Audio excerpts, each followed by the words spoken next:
In this video, we prove that the space of all bounded functions is a metric space.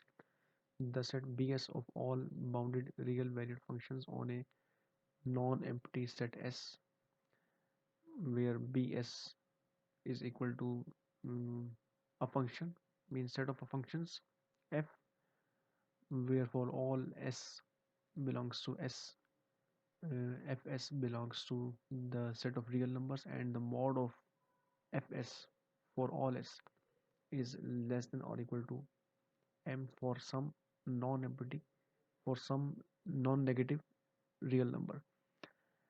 This means that uh, this one this means that f is a bounded function, so Bs is the set of all bounded real valued functions, because here for all S, Fs belongs to R. So we prove that Bs is a metric space with the metric D on Bs defined by D of Fg is equal to supremum of Fs, supremum of mod of Fs minus Gs, where supremum is taken over all elements of S. So first of all, we prove that uh, D of Fg is non-negative. Let F and G belongs to Bs, then it means that for all S, for all S belongs to S,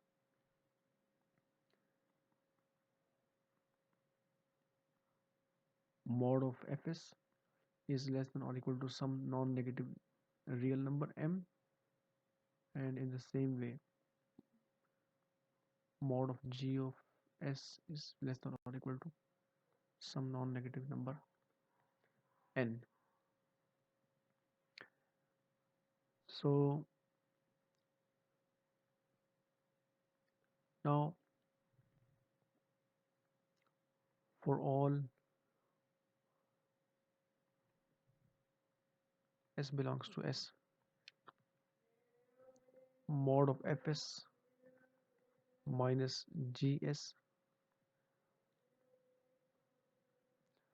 which is less than or equal to mod of Fs plus mod of Gs.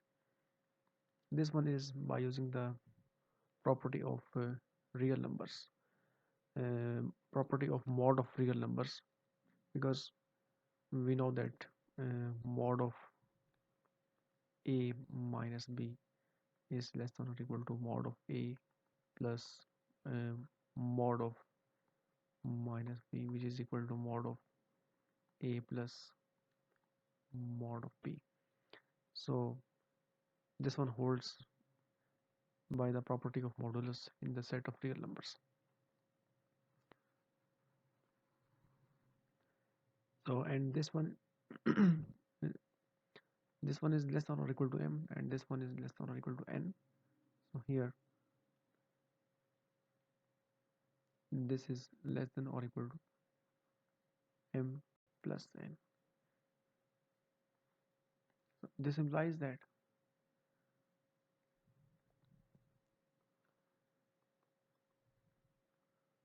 mod of Fs minus Gs is less than or equal to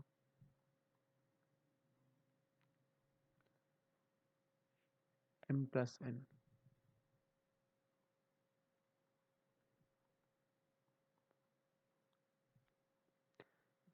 So it means that m plus n is an upper bound of uh, this set. For example, if we have this set, uh, the set of all the modulus of Fs minus Gs, okay, where S belongs to S. So m plus n is an upper bound of this set. So if we take the supremum of this set, when we take the When we take the supremum of this set,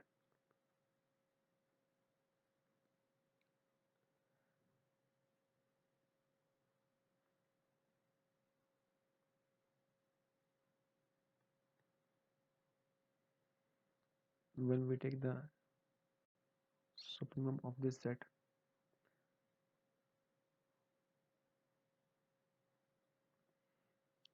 this is the least upper bound.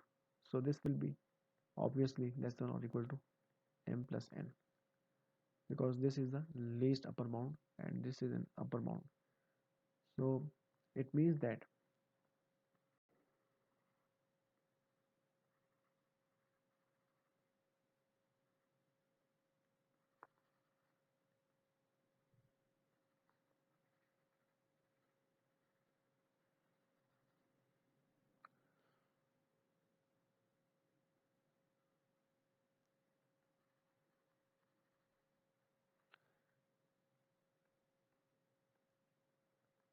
it means that supremum of fs minus gs, where supremum is taken over all elements of s, this will be less than or equal to m plus n.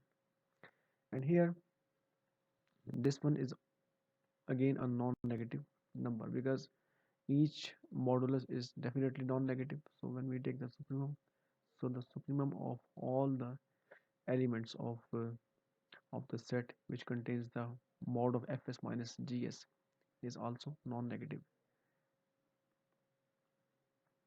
So this implies that this one is equal to d of fg by the definition of d, this one. So that's equal to d of fg, hence dfg is non-negative. This is the first property. Now we prove the second property. If dfg is equal to 0, implies that the supremum over s belongs to s of mod of fs minus gs, this is equal to 0. So this implies that because the supremum of this set, the supremum of this set of the supremum of each modulus means the supremum of the set, uh,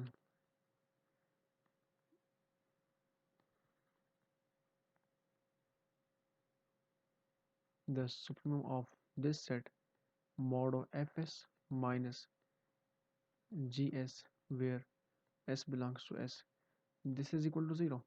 It means that each modulus which is non-negative, this one is obviously this is non-negative by the definition of modulus.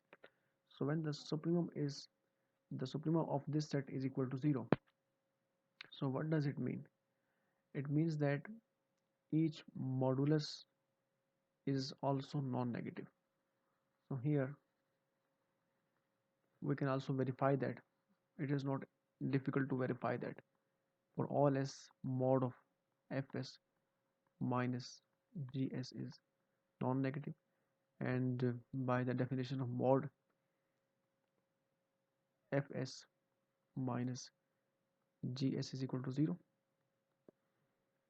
and this implies that for all s, fs is equal to gs for all s, and this implies that both functions are equal to 0, because this one is equal to this fs is equal to gs for all s. So we conclude that both the functions are equal by the definition of equality of two functions.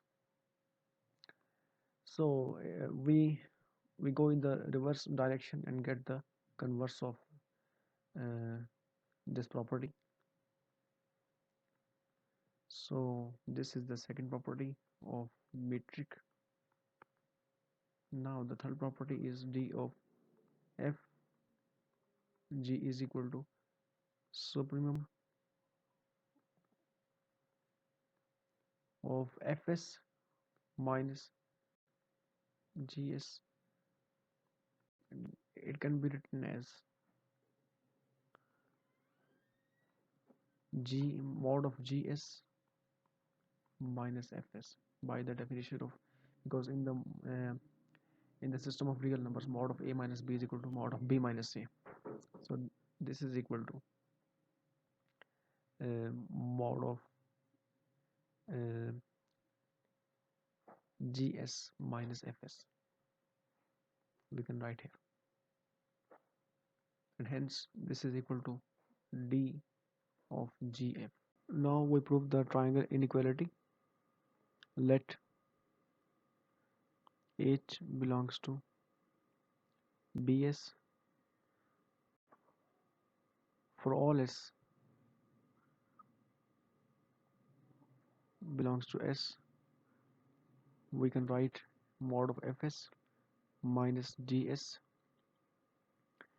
It can be written as mod of Fs minus Hs plus Hs minus Gs, which will be less than or equal to mod of Fs minus Hs plus mod of Hs minus Gs by the property of modulus, and this will be less than or equal to,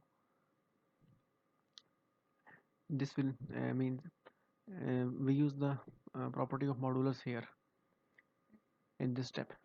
So next one is,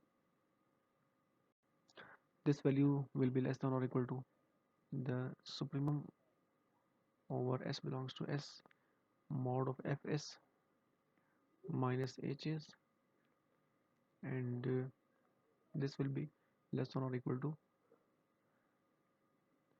the value supremum taken over S belongs to S mod of H S minus Gs, and this implies that mod of Fs minus Gs less than or equal to, this is equal to dfh, and this one is equal to dhg.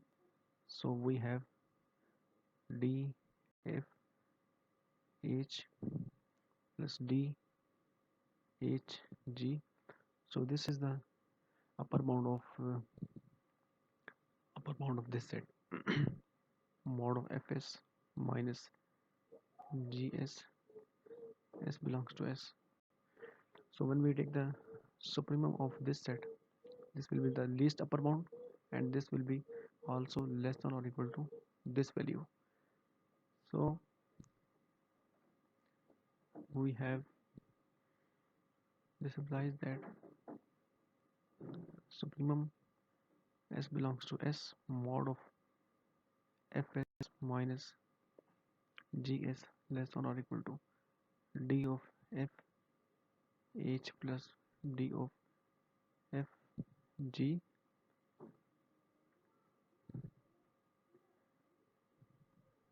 d of Hg, and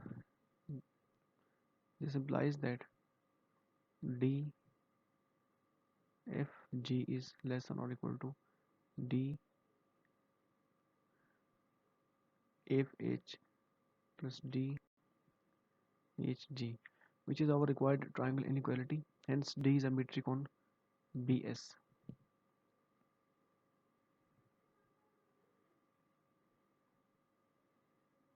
On Bs, and is called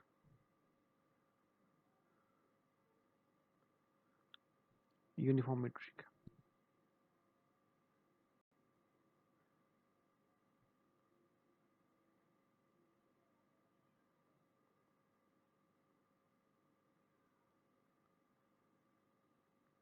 Therefore, the pair BSD is a metric space.